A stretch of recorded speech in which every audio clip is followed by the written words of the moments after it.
Hello, everyone, and welcome to the Stigma-Free Society's Facebook Live event. My name is Gerry Friesen, also known as a recovering farmer. I am a stress and conflict management specialist working out of Manitoba.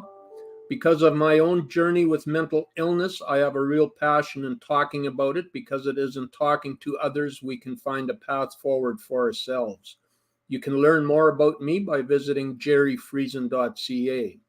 Through this Facebook Live event, I am representing the Stigma-Free Society, which is a Canadian registered charity that aims to reduce stigma of all kinds with a focus on mental health.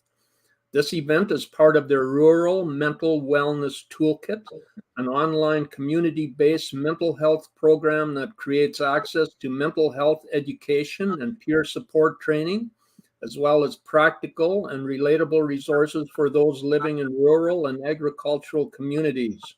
You can find the toolkit at ruralmentalwellness.com. I'm excited today to have the opportunity to chat with Cathy Anderson. Hi, Cathy. Williams. Why did I say Andrew? I'm sorry. I am Okay. delighted to be chatting with Cathy Williams today. I have no idea why. Okay, whatever. Anyway, welcome to the program, Cathy. Thank you. Thank you for having me. Just a short bio on Cathy. Cathy's son, Brant, died by suicide on May 9th, 2009. She watched him struggle with his mental health and did her best to support him. When he died, Cathy's world was shattered. She felt helpless, guilty, and broken. It took her about 5 years to start picking up the pieces and making the decision that she did not want to live in the shadows anymore. Starting their charity brought positivity back into her life. It gave her purpose. To learn more about Dave and Cathy and their charity, visit www.westmanwellness.ca. So, Cathy, I know you have a compelling story. I've heard a little bit about it, and I want to ask you some questions about that today. First and foremost, can you begin by telling us a bit more about Westman Mental Wellness and Suicide Prevention Association and what the work you do involves? Well, the association came out of the fact that we lost our son. We started in 2014. We started putting things together. We thought we'd have a walk and raise some money to help other people. So we've been working at this for a few years. We finally got our registered status in November of 2020. But with COVID, we had a walk this May, and it seemed kind of like our debut because we were finally able to have an event, and we were happy that we had a good turnout, and the event was well attended. We're run strictly by volunteers. Okay. And we, what our goals are is we want to raise money, and what we want to do is we would like to do some workshops and events, but basically what we're wanting is people, organizations in the communities of Westman to approach us for funding for projects that they deem to be important to their area, their community. And if it fits within the criteria of what we stand for, then we will help fund those projects. It sounds like it's a building awareness type project. It is, yeah. We kind of use that little acronym EASE because we want to educate, advocate, support, and empower. And so those are kind of the guidelines that we're working by to bring awareness, to help educate. I still think there's room for education in this whole process of bringing awareness to mental health and suicide prevention. Yeah. So that's where we're at right now. I like that acronym, EASE. So it's educate, advocate, support, and empower. Yeah. Well, I like that. That's something I want to remember. Oh, so what we're using with that. So increase understanding of mental wellness through education. Advocate by being a community voice to reduce prejudice and discrimination around suicide. Support by promoting wellness and recovery to those impacted by suicide, and empower people to effect positive change through the discovery of their own personal strengths. Yeah. That's kind of the basis of Yeah. us. Well, I like that, Cathy. So the story of why you started this Westman Mental Wellness and Suicide Prevention Association obviously is very personal. Can you speak a bit more about the experience of losing your son by suicide? Yeah, it was the most devastating, life-changing thing that could have ever happened to us. Like you said in the introduction, we knew he was struggling. We did not know to the extent. The day that we found out, I knew deep down in my own heart what had happened, but until they told us, um, yeah, it was. I find hard to even put it to words, like, how, where you feel at that point in time, like you don't know where to turn, you don't know what the next step is, you're just kind of in limbo. Oh, I can't even imagine, Cathy. Yeah, And then, like I said in my introduction, of course, the different feelings that you experienced due to this, and part of that being guilt, obviously. And can you say a little bit more about those feelings you had? well, feelings really, yeah, of guilt, of letting him down, like, um knew he was struggling. He was living in Saskatchewan at the time, so we weren't together, but we communicated daily, and we had, gone out to see him and stuff. So we knew. I even slightly broached on the subject of suicide, but I didn't use that word because Yeah. I didn't want to go there, right? So I asked him if he had considered hurting himself, and he said no. But there was guilt, there was, blame, there was a lot of negative emotions to work through,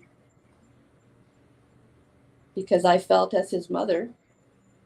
I mean, he was a 30-year-old man, but as his mother, I'm supposed to be there. I'm supposed to protect him. Yeah. Yeah. And maybe it's unfair to me to do this, but I know I attended a funeral some years ago for a friend's wife who died by suicide, and one of the way the family framed it at the time was that particular lady had battled mental health, depression, the same way that people battle physical illnesses such as cancer. And then what they said is that this lady had lost her battle. Is that something that sounds relatable to your experience? Yeah, I think so, because I do agree that it's it's no different than having any other biological disease. However, the end result is not a natural death. So I think that is an appropriate way I would think of it too. That, struggled with that disease and lost the battle. Yeah. Oh, thank you so much, Cathy, for sharing that. I can't even begin to imagine how difficult that must have been for you and continues to be difficult. And and I told you a little bit about my own personal story before we started, but suicide and self harm impacts so many people, but often goes unspoken because it's something that many of us shy away from talking about. Why is it important for you to shed light on this important cause?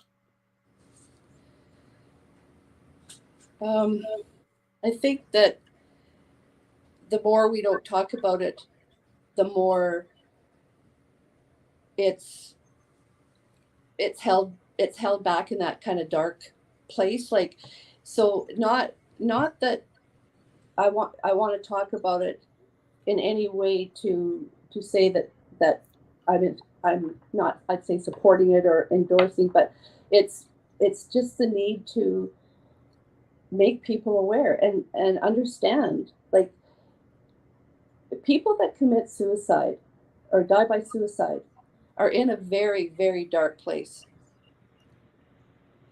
And so if we don't talk about it, and you know someone who's having like symptoms of that, we need to know. We need to talk about it. We need to make them aware of that they can help. Yeah, that's so incredibly important, Cathy. And in my work, particularly with farmers in Manitoba, is something that I like to certainly advocate. Is number one is it's okay not to be okay, Yep. and secondly, it's okay to reach out for help, because I know, again, from personal experience, that reaching out for help is helpful. And so the more we can build awareness, the more we can get people to talk about this incredibly important topic, perhaps the more lives can be saved, because there is help, there is hope, and there is relief. Yeah, exactly. I agree. So that brings me to a question, Cathy. How has this experience impacted your own mental health? It was a dark, dark time. I tried to do it myself. I don't know why, when I look in hindsight, why I did what I did, but I made up my mind that I was going to be strong and I was going to get through this. Um, I was not functioning. I would come home from work and I would go to bed because I had headaches. I was depressed, and so at some point in time I decided that probably that my job was too stressful, so I would quit my job.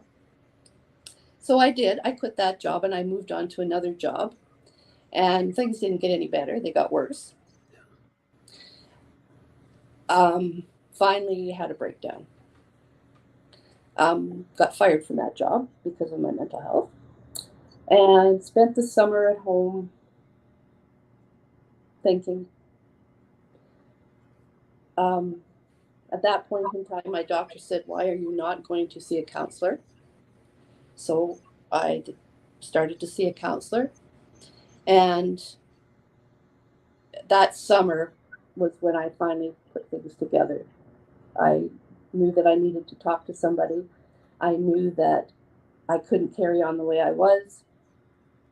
And that's kind of at the point when we decided to start this organization, because it gave me something to strive for, something, um, not a positive cause, like not a positive, like, but a positive thing for me to do to maybe bring some awareness for other people. So it took a while, but, and like I said, why I did it that way, I don't know, but because I'm not ever one that has ever thought that, asking for help or counseling was ever a bad thing, but I just at that point could not make myself do it. Yeah. Well, good for you that you were able to take that step, Cathy, because again, and people sometimes ask me why I'm so passionate about working with in the field of mental illness, and I think, drawing from my own personal experience, perhaps because of the experiences I've had, it gives me that passion to do that, and I sense that perhaps that's why you do what you do. Yeah, it is. We hope that anything we do, if we can help one person at that event or that workshop or whatever, that then we have done something positive. That one person can reach out for help, then that's what it's all about. Yeah, for sure. For sure. And what kind of feedback have you had from the people you work with, from the community? Um, the community does support us. Like when we have our walk, like this year, I said we had a very good walk and we had lots of community support from our businesses and whatnot. The community as a whole, I would say, have not really endorsed what we're doing. Um, Again, I think that's maybe a small town thing. Like, it's um, do we step up at the walk and proclaim that we're struggling, or do we support someone who we're struggling for? So I'm happy with the support we have, but I think we do have more room as a community to do better. And would you get the sense that perhaps it's because in general, I think there's so many people that still feel uncomfortable talking about suicide and talking to people that have lived through what you've lived through? Definitely. Yeah, that was one of the things that I found very, very hard after we lost our son, was nobody wanted to talk to you about it. Nobody, like, they they tried to avoid it at all costs. And really, all we wanted to do was have people talk about him, like reminisce, say his name. But people were very like, oh, but I know that it's hard. I know that people just don't know what to say. But it puts you in a very isolated Yes. place. Yeah. Yeah. Oh, for sure. But So what? Sorry, I, go ahead, Cathy. I just was going to tell you the story, and I think this story was part of my turning point too. Is like when you're out in public and you're meeting people and stuff, and one of the first things people always, if they don't know you, they say, "Oh, how many children do you have? And what do your children do?" And so I was at this event, and this lady asked me about our children, and then they said, "Oh, what does your son do?" And I said, "Well, my son actually died." And, "Oh, okay." And then, "Well, how did he die?" And I said, "He died by suicide." And that lady was the only person that I've ever told that didn't go, "Oh." She just never missed a beat, and she said he must have been in a lot of pain. And I will never ever forget that. That's Yeah. all she had to say. Yeah. Yeah, it's interesting how those certain words can help us when we're dealing with incredible pain. Yeah. Just that basic, it almost feels like that basic understanding of perhaps getting close to what people knowing what we're going through. Yeah, exactly. Yeah. So I guess kind of moving away from that specific story, Cathy, to more general again with the work you do. Um, what's your sense about when you and I actually chatted about this a wee bit before we started? Is what's your general sense about the mental wellness of rural communities in Manitoba, and particularly in western Manitoba around where you live? Well, I think there's a couple of things for sure. Number one, it's a farming area. Um, like with the spring we've had is just a prime example. Like, I think there's a lot of stress to farmers because, I mean, so much is out of their control. So I would say that for sure is something. And I also think that in smaller communities, kind of close knit communities, sometimes people find it hard to acknowledge they're having problems, because again, it's it's close knit. You don't It's still the stigma. I don't want, my neighbor down the road to know that I'm suffering from depression or mental illness, so I think that that's a big part. And I think men still have a hard time. reaching out for help. I think it's getting better. I hope it's getting better. But yeah, I think that there are definitely in the agricultural sector, it's definitely. And you know, there is that gender thing, and I know that we have to be more inclusive these days when we talk, but very clearly when it comes to mental wellness, mental illness, there is still that difference in how men and women deal with it. You and I again chatted about this before we started. Back in 2010, I facilitated some workshops focused primarily on men and depression. I know certainly now 10, 12 years later, when I now go talk to groups of people, it's interesting how the dynamics have changed and how men in particular are more open to talking about it, more open to asking questions, you know, that curiosity on how they can get help as well. But I think there still is a lot of work that needs to be done. Would you concur with that? I agree. And I think that that's just part of how our society has kind of trained men or insinuated to men that they have to be strong, they have to be in control, you know, feed the family sort of thing. But I do agree that I think we are making progress. And I hope that, you know, that's something that us as a group want to focus on. Some workshops and whatnot for men because of the fact that it was my son that we lost, and so hopefully we can help with that.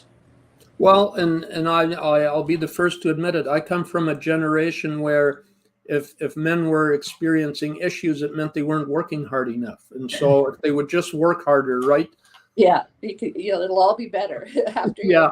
plow the field. Unfortunately, I found out that's not quite true either.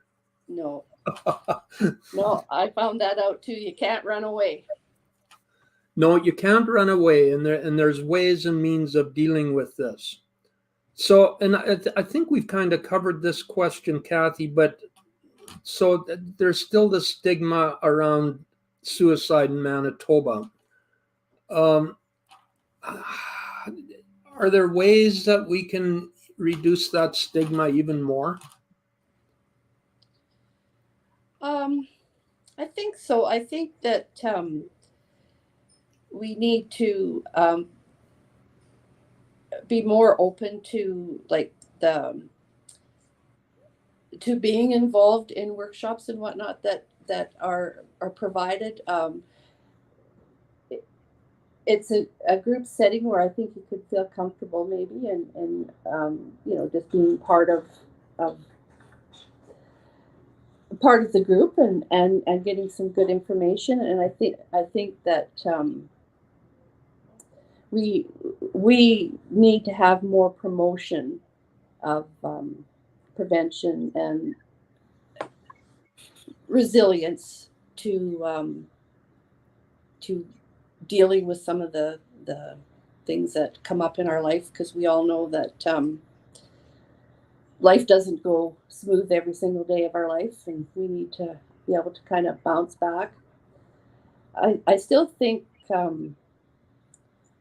we need to probably, as a society, look at committing to that change, to being more open to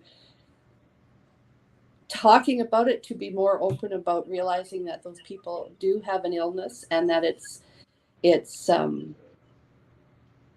again, I hate ever thinking that I'm trying to, you know, promote anything, but I think we just need to have some compassion, some empathy for people, because they're going through a horrible, horrible time. And one thing that I find that's I've actually encountered, and it was very upsetting, was being in a situation, a group of people, where someone had died by suicide. And it became the topic of the meeting. and and people are sitting there speculating and talking, and I'm sitting there like, I didn't say anything, but you got to think a little bit more about how you talk about suicide. Yeah. Yeah. Yeah, for sure. And we talk about, and we've talked about rural Manitoba, we've talked about farmers, about men, how they're more prone to not dealing with it. And I think you made the comment before we started that I think COVID has taught all of society, all of the population, a lesson in what isolation can do. I hope I'm not stepping out of bounds here by talking about the fact that you work in a personal care home, how it impacted the elderly when they couldn't see family members, people that were locked down, kids not being able to go to school. I suspect that one of the, dare I say, benefits of COVID has been that it's taught us all a lesson on what impact some of this stuff can have on our own mental wellness, and that we need to be proactive in dealing with it. I think so, yeah, because I think it was almost like then we had, and again, this is because everybody was suffering through COVID, right? So then everybody could relate to that. So now you've got something in common, right? That's the way I look at it. Maybe I'm wrong, but I can say, oh, I'm feeling really down about this. I haven't been able to do my, what I usually do. And that person can relate to you now. Yeah. So I think it has opened the door. I hope that people continue once we're kind of hopefully winding down with COVID, but I hope people still will be open and willing to deal, talk, get help, whatever they need. Wow. Thanks so much, Cathy, and thank you so much for sharing your story. Again, I find it difficult to try and even imagine what you've gone through. Can you share your acronym with us once more? I really like it, and I'm going to make a note of it, but just share it with our audience once more. It spells EASE. It's educate, advocate, support, and empower. Thank you so much, Cathy. And for our audience, if you're watching this and you're interested in the work that Cathy and her husband are doing, you can find more information at their website, on their website. Let me start over. Their website is westmanwellness.ca. Boy, I'm having trouble with these words today. Well, it's such a long name. westmanwellness.ca. Cathy, I really appreciate you opening up about having lost your son and what you've gone through and dealing with that, and how you've come out the other side, and doing stuff proactively, working to build awareness around suicide and the impact it has had on you and on your family and on the community. I wish you well as you keep dealing with that, and certainly I hope, Cathy, that you and I can stay in touch. So thank you very much for that. Well, thank you for having me and letting me talk about our organization and what we're all about. I certainly appreciate that. Your insights into mental health and wellness certainly have resonated with me, as I'm sure they have with our audience. Again, just so everybody knows, it's okay not to be okay. It's okay to reach out for help. And as I often say, and I've experienced myself, there is hope and there is relief. If you're struggling today, make sure you reach out and talk about it. Also, please avail yourself of the many resources available in the Rural Mental Wellness Toolkit, which can be found at ruralmentalwellness.com. So till next time, stay safe and be well. And thanks again to Cathy.